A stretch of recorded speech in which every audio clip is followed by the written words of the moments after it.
오늘의 말씀은 요나서 1장 1절 말씀입니다. 여호와의 말씀이 아미떼의 아들 요나에게 임하니라 이르시되. 저도 오늘 이 말씀 가지고 기회라는 제목으로 함께 말씀 나누겠습니다. 저도 오늘부터 요나서를 통해서 2주 동안 특별 새벽 기도의 말씀을 함께 나누려고 합니다. 저희들이 먼저 이 요나서를 생각해 보면요, 당연히 선지자 요나를 통해 전해진 그 말씀을 기록하고 있습니다. 보통 이 책의 저자가 요나라는 것에 대해서는 의심할 여지가 없다고 보고 있어요. 왜 더 그런가 하면 물고기 뱃속에서 요나가 하는 기도를, 그 고백을 기록하고 있다는 거, 그리고 또 요나가 물에 빠지는 그 장면에 대한 고백들을 보면요, 막 이렇게 바다에 바닥에 머리카락이 다 막 수초에 머리카락이 닿았다, 어떤 이런 기록들, 그리고 또 박넝쿨이 이렇게 자랐다가 다시 마르는 그런 상황들 어떻습니까? 요나가 직접 경험하고 정말로 혼자서 그것을 직접 증언하지 않으면 기록할 수 없는 굉장히 지극히 개인적인 그런 이야기들이 많이 담겨져 있기 때문에 요나가 요나서의 저자라는 것은 모든 사람들이 인정하는 그런 부분입니다. 그래서 저희들이 이 요나서를 보면요, 물론 요나가 기록했지만 그럼에도 불구하고 이것을 말씀으로, 복음으로 우리들에게 전해지고 있기 때문에 마치 누군가가 카메라를 들고요, 요나를 계속해서 따라다니면서 찍는 것처럼 3인칭 시점으로 요나를 계속해서 그리고 묘사하는 모습을 볼 수 있습니다. 둘째로는 이 요나가 활동했던 시대적 상황이나 또 성경에서 지금 요나가 가지고 있는 어떤 그런 선지자로서의 그가 갖춘 입장에 대해서 저희들 생각해 보기 원합니다. 여러분, 요나가 활동한 나라는요, 북이스라엘입니다. 그리고 그 북이스라엘에서도요, 여로보암 2세 왕 때 활동했어요.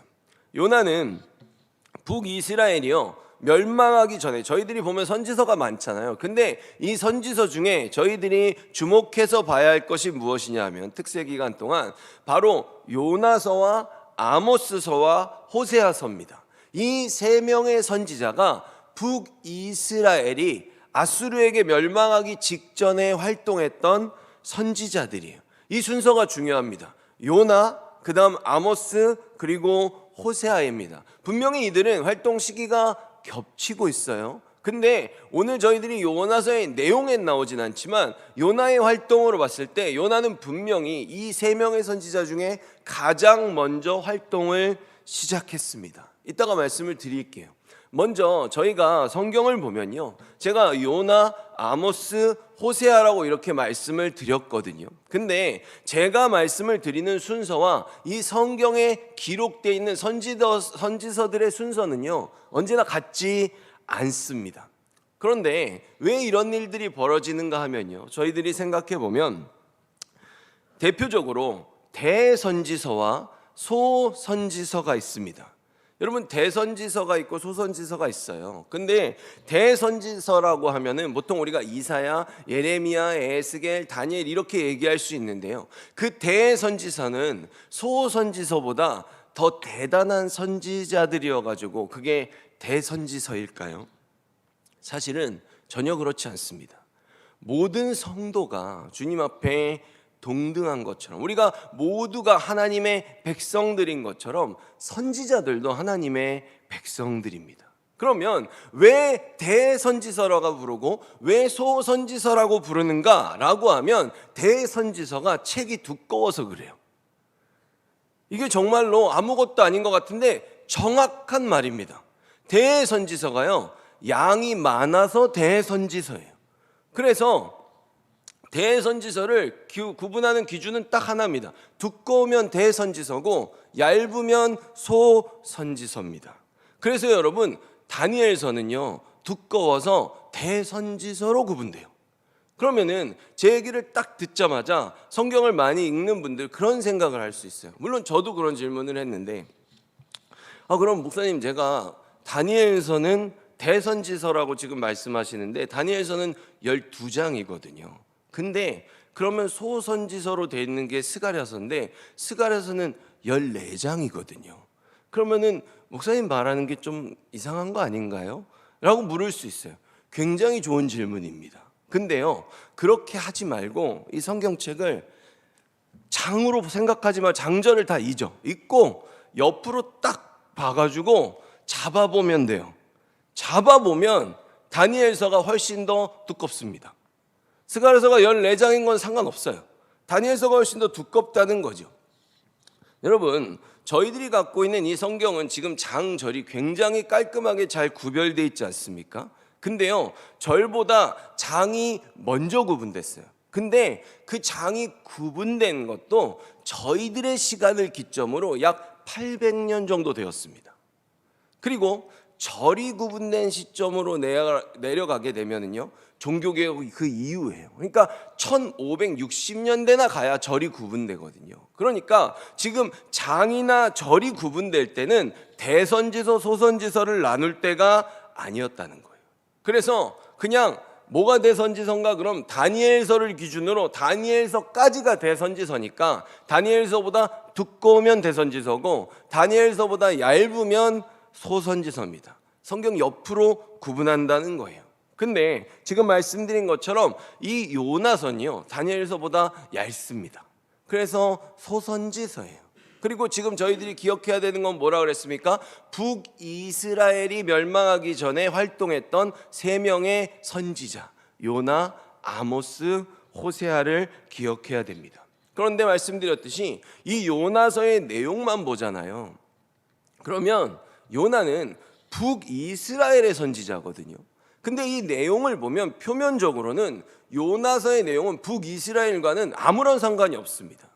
무슨 내용을 전하고 있습니까? 요나서의 내용은 아수르라는 대국이 있고요.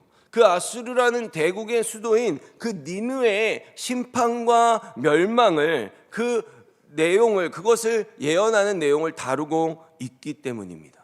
그런데 사실 제가 왜 북이스라엘의 멸망에 관련된 선지자로 요나, 아모스, 호세아를 이야기하는가 하면 이 요나서의 내용은요, 북이스라엘의 멸망과 직결되어 있습니다.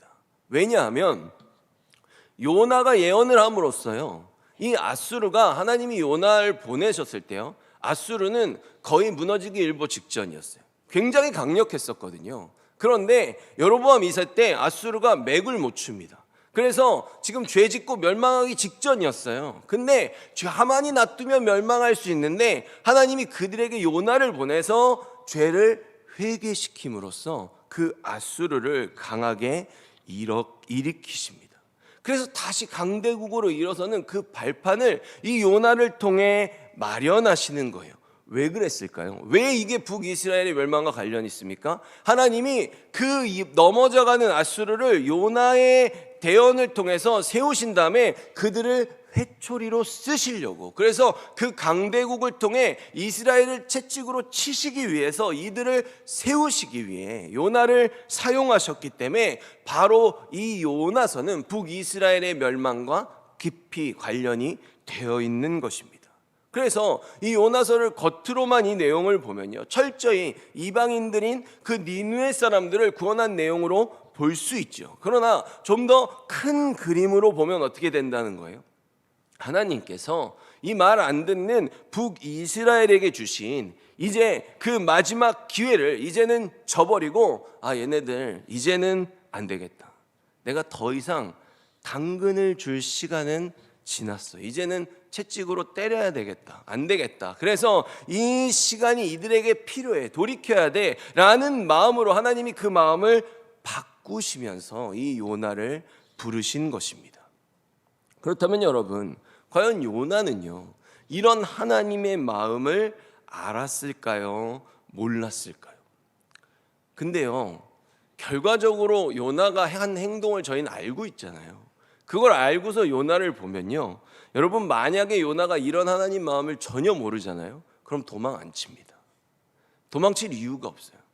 자기가 가서 이 말씀을 전했을 때 아수르가 일어서고 다시 강력해져서 그들이 결국 북이스라엘을 치는 도구로 쓰임받을 거라는 걸 요나가 전혀 인지하지 못하면 요나는 도망 안 칩니다. 어차피 가서 말 전해도 아수르는 나쁜 놈들이고 걔네들 멸망할 건데 자기가 가는 게 뭔 상관이겠어요. 그러나 하나님의 계획을 요나는 보았기 때문에 그거 너무 하기 싫어서 도망친 거거든요. 아무리 이스라엘이 패역하고 잘못한 백성이라 할지라도 요나조차도 무슨 생각이 있는 거예요? 그래도 우리가 이스라엘인데 하나님의 선민인데 내가 어디 저 니누의 저 이방인들 따위한테 가가지고 저 미개한 사람들이 이제 우리 민족은 지고 쟤네들이 다시 일어나는, 쟤네들이 더 잘 되는 일들을 내가 봐야 되는가? 내가 그걸 왜 하필 왜 내가 예언해야 되는가? 하나님 그냥 다른 사람 쓰세요. 내가 이거 나는 도저히 못하겠네. 나는 일단 도망갈 테니까 하나님이 다른 사람 데려다가 그 일 하셨으면 좋겠어. 내가 하나님 뭐 하려는지 알겠는데 그거 내가 못하겠습니다 라는 마음을 요나가 갖는 것이죠. 근데요 여러분, 요나가 하나님의 이 마음이요 이제 당근 모드에서 채찍 모드로 바뀐 거거든요. 근데 이토록 니느웨로 가기 싫어했던 이유 중에 하나가 무엇인가? 요나라는 선지자를 가장 힘들게 했던 이유가 뭐냐면 지금의 이스라엘이 지금 이 상태 여기까지 이르기까지의 그 예언을 바로 요나가 했기 때문입니다. 요나 때문에 이스라엘이 범죄했다고 말하는 건 아니에요. 근데 이 요나를 통해서 하나님께서 이스라엘에게 주신 그 마지막 기회가 주어졌기 때문입니다. 그것이 무엇이냐면 열왕기하 14장 25절의 말씀을 보면요, 이스라엘의 하나님 여호와께서 그의 종 가드의 벨 아미떼의 아들 선지자 요나를 통하여, 요나가 말씀을 전한 거지요. 말씀과 같이 하신 말씀과 같이 여로보암 2세를 말합니다. 이스라엘 영토를 회복하되 하맛 어귀에서부터 아라바 바다까지 하였으니 아멘. 지금의 여로보암 2세인데요. 여로보암 1세를 저희가 먼저 생각해 보면 1세는 언제 나왔습니까? 북이스라엘의 첫 번째 왕이잖아요. 그렇죠? 솔로몬 왕 때 이제 그 아들인 르호보암이 왕이 됐을 때 솔로몬이 마지막에 그 정책을 펼칠 때 굉장히 차별된 정책을 펼쳤거든요. 솔로몬의 그 지파인 그 수도에 있는 유다 지파와 그 밑에 복속되어 있는 베냐민 지파 두 지파만 빼고 나머지 그 지금 10지파들한테 자기네들이 먹고 사는 1년치의 세금과 그 비용을 다 대게 했어요. 그리고 그 노역들도 이 사람들은 노동을 빼주고 그 나머지 10지파들만 자기가 전국에 지어놓은 그 성들을 계속 수축하고 유지 보수하는 걸 전부 다 그들에게 시켰단 말이죠. 그러니까 이것이 너무 힘든 거예요. 솔로몬의 통치 기간 동안 40년 동안 건축과 유지 보수를 단 한 번도 쉬지 않았거든요. 그러니까 이게 너무 힘드니까 르호보암이 왕이 됐을 때 여로보암이 이 10지파의 대표가 돼가지고 찾아온 거잖아요. 우리들한테 이제 이 강제 노역과 이 어떤 세금에 대한 이 의무들을 좀 줄여달라, 이게 너무 힘들다라고 했는데 그것을 르호보암이 거절하지 않습니까? 어리석게. 그래서 그때 북이스라엘과 남유다로 갈라지죠. 근데 여러분, 북이스라엘이요 그때 갈라진 다음에요, 북이스라엘이 여로보암이란 이름이 있으면요 이게 제 여로보암 2세잖아요 왜 그러냐면 이게 잘 됐기 때문에 이런 거예요. 여로보암 1세 때는 그래도 잘 됐습니다. 하나님이 그들을요 도와주셨어요. 그 여로보암을 축복하셨어요. 그래서 처음에 북이스라엘이 나뉘었을 때는 이스라엘 잘 살았습니다. 그런데 문제는 뭐예요? 여로보암이 하나님이 자기에게 주는 그 모든 축복들, 그 나라에 부어주는 축복을 전부 다 자기 권력을 세우는데 다 써버렸다는 거예요.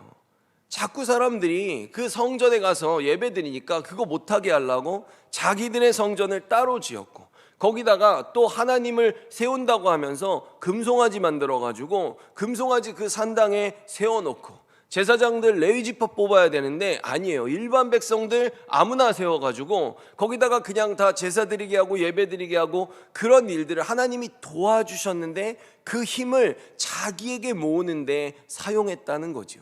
그래서 그때부터 북이스라엘이 어떻게 됩니까? 계속해서 쇠퇴해요. 북이스라엘은 그때부터 계속해서 힘이 약해집니다. 그러는 상황 속에서 계속 힘이 약해지는데요, 그런 상황 속에서 그 강대국들의 침입이 끊이지 않아요. 저희들이 보통 아람 장군 나아만이라고 하는데 아람이 바로 위에 있는 나라거든요. 이 아람이요, 북이스라엘을 늘 괴롭히는, 아람은 싸움을 잘했던 나라입니다. 항상 그 침입을 받으면서 살게 되거든요. 근데 바로 이 여로보암 2세 때가 될 때요, 분위기가 완전히 갑자기 달라지는 일이 생깁니다. 그게 바로 이 요나의 예언이에요. 이 요나 선지자를 통해서요, 하나님이 그들에게 너희들 다시 한번 강력해질 거야. 너희들 다시 한번 그 옛 솔로몬 때의 영토를 완전히 회복하게 될 거야 라는 그 선언이 지금 선포된다는 거죠. 여러분, 이스라엘이 가장 잘 나갈 때가 언제일까요? 군사력으로만 생각해 보면요, 우리가 다윗 왕 때를 생각할 수 있어요. 그때 이스라엘은 정말로 강력했기 때문이죠. 근데요, 이스라엘의 나라의 형편으로 생각해 보고 백성들의 삶으로 생각해 보면요, 다윗 왕 때는 싸움을 많이 할 때잖아요. 근데 솔로몬, 여러분 원래 솔로몬의 이름이요 샬롬입니다. 그러니까 샬롬이라는 뜻이에요. 그러니까 솔로몬의 이름은 샬롬이에요. 그러니까 솔로몬의 이름은 평화라는 뜻이거든요. 그래서 하나님이 원래부터 다윗한테 약속하셨어요. 너는 전쟁을 많이 했지만 내 아들 때는 전쟁 없이 평화로운 나라에서 성전을 짓는 축복을 주겠다고 약속하셨잖아요. 그러니까 여러분, 우리가 솔로몬을 생각해 보면요, 솔로몬 때는 훨씬 더 대국을 이루었고 나라가 굉장히 부유하게 살았거든요. 근데 솔로몬은 싸움 못했어요. 다윗과 같은 그런 솔로몬 아니에요. 솔로몬은 굉장히 다윗보다 손이 곱지 않았을까라는 생각을 해봅니다. 근데 솔로몬은 그것을 누리며 살았거든요. 근데 솔로몬 때 그 평화가 유지되는 방법이 뭐였냐면요, 하나님이 굉장히 재밌습니다. 왜냐하면 솔로몬은 싸움을 잘하지 않았다 그랬잖아요. 그래서 솔로몬이 그 평화를 유지하고 대국을 유지한 게 아니에요. 솔로몬 때는 어떤 일이 일어나냐면요, 이스라엘의 주변에 있는 모든 나라들 안에서요 전부 다 내란이 일어납니다. 그러니까 이스라엘을 정복하고 모고할 생각이 그들한테 들 수가 없는 거예요. 그 전부 다 자기들 나라 안에서 서로 왕이 되겠다고 지지고 볶고 싸우니까 그 중간에 다윗의 힘을 얻어서 지금까지 모아놓은 것들을 갖고 그 힘을 계속 솔로몬이 키워갈 때 이들이 솔로몬을 전혀 제지할 수가 없었던 거죠. 그래서 이스라엘의 최고 힘이 셌던 그 시기는 솔로몬 왕 때입니다. 근데 바로 이 시기로서의 그 영토, 오늘 이 영토를 지금 기록하고 있잖아요. 아까 그게 바로 솔로몬 때의 그 영토를 여로보암 2세 때 회복한 거예요. 여러분, 영토만 넓어졌겠습니까? 영토가 이렇게까지 확장됐다는 건 이스라엘의 국력이 세졌고 그만큼 이스라엘 백성들이 다시금 굉장히 부유해졌다는 거예요. 근데 여러분, 이런 때 정말로 조심해야 됩니다. 왜 그렇습니까? 이스라엘 백성들이요, 지금까지 계속해서 우상숭배 해왔어요. 근데 그들이 우상숭배할 때요, 하나님한테 불평하는 말이 있어요. 그게 뭐냐면, 하나님은 그들이 원하는 걸 주지 않거든요. 하나님은 우리를 구원하시기 위해서 우리를 이끌어가고 역사하신단 말이죠. 근데 이스라엘 백성들은 자기가 원하는 걸 갖고 싶어 해요. 자기가 원하는 걸 계속 달라 그러면서 하나님한테 하는 말이 그거예요. 하나님, 이거 주시면 제가 정말로 열심히 할게요. 하나님, 나 여기까지 도와주시면 내가 정말로 하나님 열심히 섬길게요. 이러면서 안 하고 자기가 원하는 거 하나님이 안 주니까 우상을 숭배하잖아요. 그러니까 하나님께서 지금 어떻게 하시는 겁니까? 너 내가 그렇게 원하는 걸 안 준다 그래서 그렇게 일도 안 하고 아무것도 안 하고 못 섬긴다고 하니까 내가 한번 배가 터지도록 먹여줄게 라고 하면서 하나님이 이들한테 부어주시는 겁니다. 그래서 갑자기 잘한 게 하나도 없는데 삶이 잘 풀리는 거예요. 이때 남유다는요, 그동안 계속해서 좋았던 에돔과 암몬을 물리칩니다. 그리고 이때 북이스라엘의 여로보암이요, 말도 안 되게 강대국 아람을 압도해요. 이런 일이 갑자기 일어나는 것이죠. 그들이 다 비리비리하게 그냥 훅훅 넘어져 갑니다. 말씀드렸죠. 요나를 하나님이 보내셨을 때 아수르는요, 멸망하기 직전까지 갔어요. 맥없이 축축 처지는 일들이 일어나면서 여로보암 2세가 갑자기 세를 불리고 나라가 급격하게 부강해지기 시작합니다. 이게 뭐예요? 하나님이 마지막 기회를 주신 거예요. 마지막인 거예요. 여태까지 잘 섬기지도 못했으면서도 그래도 도와주시면 잘하겠다고 계속 말로는 그렇게 하니까 하나님이 마지막으로 그들에게 남은 당근을 그냥 다 쏟아 부어 주시는 거지요. 그렇기 때문에 하나님의 마음, 하나님이 보통 역사를 어떻게 이루어 가시는가, 그 역사의 패턴을 알면요, 이런 때는 정말로 조심해야 됩니다. 하나님이 조금이라도 도와주실 때요, 말씀대로 행하기 위해서 정말로 열심히 애를 써야 하는 거예요. 여러분, 이게 그런 거예요. 어떻습니까? 제가 회사 생활을 하는데 맨날 나를 그냥 아주 죽자고 괴롭히던 사람이 갑자기 너무 잘해주는 거예요. 막 너무 챙겨주고 너무 잘해주면 여러분, 그때 막 갑자기 마음이 솔로몬 때처럼 평안해집니까? 정상적인 사람은 이때 굉장히 불안해져야 돼요. 제가 왜 저러지?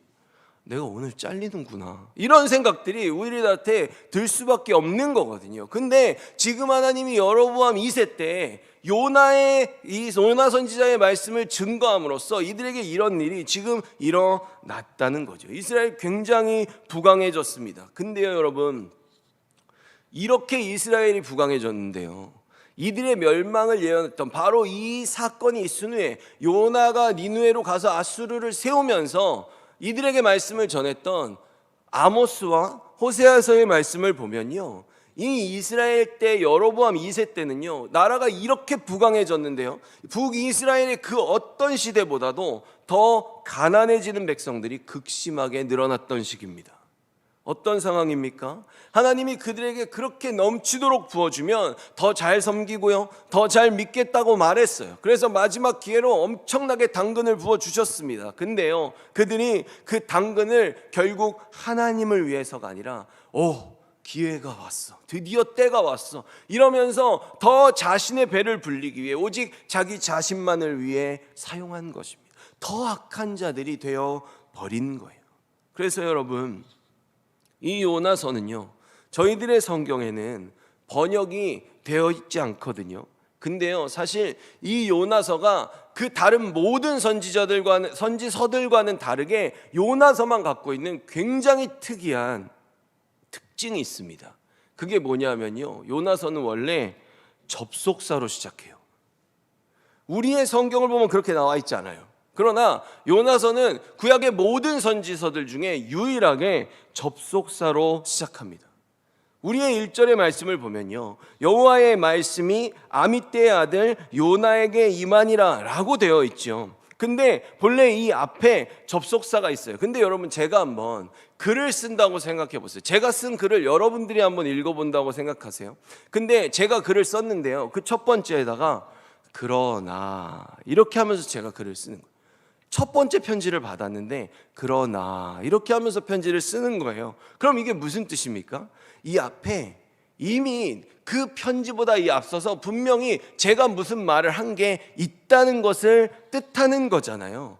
근데 지금 무슨 얘기를 하는 거예요? 이 요나가 이전에 전했던 말씀은 북이스라엘을 향한 분명한 메시지였단 말이에요. 그것에 이어서 지금 요나가 니느웨로 가고요, 니느웨라는 안성을 회복시키는 그 역사에 대해서 이루어지고 있지만, 그게 아니라 이 요나를 통해 이 직전에 전해졌던 그 말씀, 그 맥락을 지금 이 요나서가 이어가고 있다는 것입니다. 이스라엘의 중흥기를 맞이하게 했던 그 요나의 말씀이 분명히 있었어요. 솔로몬 때 영토를 다시 회복했고요, 지금의 이스라엘 사람들 엄청난 부자가 되어 있습니다. 이게 요나의 선포 때문에 이루어진 거예요. 근데 이제 그 다음 접속사가 나오고 있어요. 너희들 정말로 부자가 됐어, 너희들 하나님이 다 회복시켜 주셨지 라고 하고, 이 1절에 앞에 제가 접속사를 넣어서 다시 읽어보면요, 그러나 이제 여호와의 말씀이 아미떼의 아들 요나에게 임하니라. 아멘. 하나님이 분명히 당근을 주셨어요. 더 많이 주면 잘하겠다고 애원을 했고 계속해서 수많은 불평들을 그 입술로부터 쏟아내니까 하나님이 정말 너희들이 그렇게 하는가 내가 보겠어 라고 하면서 솔로몬 왕 때처럼 말도 안 되는 놀라운 당근들을 쏟아 부어 주셨습니다. 근데 결과적으로 이스라엘은 훨씬 더 악해졌어요.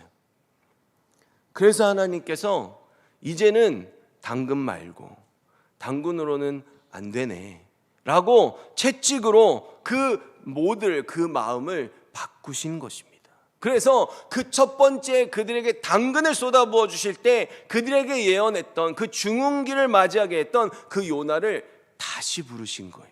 그래서 지금 그에게 내려진 이 두 번째 예언이 이 접속사와 함께 시작되는 것입니다. 그러나 이제 북이스라엘의 마지막 기회가 끝났습니다. 하나님께서 그들의 외초리인 이 아수르를 세워서 다시 준비시키기로 작정하신 거예요. 여러분, 여러분의 인생의 황금기는 언제입니까? 이 대한민국의 황금기는 언제였을까요? 저는 우리나라보다는요, 이 한국의 기독교의 황금기가 마치 북이스라엘의 역사처럼 당근의 시기가 저물어가는 게 아닌가라는 생각을 해봅니다. 그동안 한국 기독교는요, 엄청나게 배를 불리면서 초대형 교회들을 쏟아냈어요. 전 세계에서 각 교단마다 제일 큰 교회들 다 한국에 있습니다. 기네스북에 올라 있어요. 근데 그런 기라성 같은 교회의 목회자들 또 교회들이요, 세상적으로만 봐도 도저히 이해할 수 없고 설명할 수 없는 그런 심각한 도덕성과 상식을 벗어나는 행동들을 계속 보여왔습니다. 그래서 기독교는요, 무너져가고 있어요. 그들의 부와 아성이 무너졌다는 게 아니에요. 그들을 바라보는 사람들의 기대가 무너지는 것이죠. 여러분, 무엇이 정답일까요? 결국 요나서는요, 오늘 저희들에게 두 가지의 방향을 제시하고 있습니다. 첫째로는 이제 심판이 정해졌다는 거예요. 하나님이 당근 모드에서 채찍 모드로 그 마음 바꾸셨다는 걸 우리에게 보여주고 있습니다. 둘째로는 이것이 중요합니다. 너희들이 생각하는 저 악한 이방인들조차도 이제부터 잘 봐. 내가 마음을 바꿨는데 먼저 시범을 보여줄게. 너희들이 저 잔인하고 극악무도하다고 생각하는 저 악한 아수르 니느웨의 백성들도 나한테 회개하면 나는 용서한다 라는 것을 보여주고 계십니다. 여러분, 주님이 우리에게 원하시는 거요, 그렇게 대단한 역사가 아닙니다. 우리가 뭘 그렇게 엄청나게 잘하고 많이 할 것을 그 어느 누구도 우리에게 기대하지 않습니다. 하나님은 더 잘 아세요. 하나님은 우리에게 우리의 마음을 원하십니다. 지금 그 말씀을 하시는 거예요. 우리가 하나님께 먼저 마음을 드리고 전심을 다하고자 하는 우리의 열정을 드리면요, 그 다음부터는 하나님이 알아서 쓰십니다. 저희들 오늘 특별 새벽기도의 첫날입니다. 앞으로 저희들이 함께 달려가기 위해 우리들도 우리의 모드를 바꿀 필요가 있습니다. 하나님은 지금도 우리에게 기회를 주고 계세요. 우리의 귀를 활짝 열어야 되고요, 우리가 열심히 기도하는 모드로 바꿔야 됩니다. 여러분, 이스라엘이 심판을 향해 달려가도요, 여러분, 요나 선지자와 함께 활동했던 아모스서, 호세아서를 보면요, 하나님은 진노 가운데요, 남은 자를 예비하시겠다고 계속 말씀하십니다.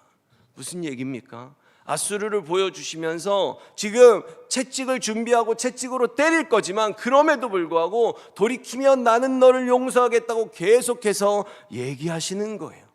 이렇게 먼저 돌이키고 다시 일어섬으로써요, 이 어두운 한국 교회 가운데 정말 등불과 같은 대림교회가 되기를, 그래서 우리 성도들 한 명 한 명이 먼저 주님께 마음을 드림으로써 우리의 삶이 변화되고요, 우리의 교회가 바뀌고요, 이 한국 교회가, 아니 이 온 세상의 교회가 다른 특별한 거, 엄청나게 위대하고 거룩해 보이는 건물 아니고요, 우리들 모두의 마음을 주님께 드릴 수 있기를 예수 그리스도의 이름으로 축원합니다.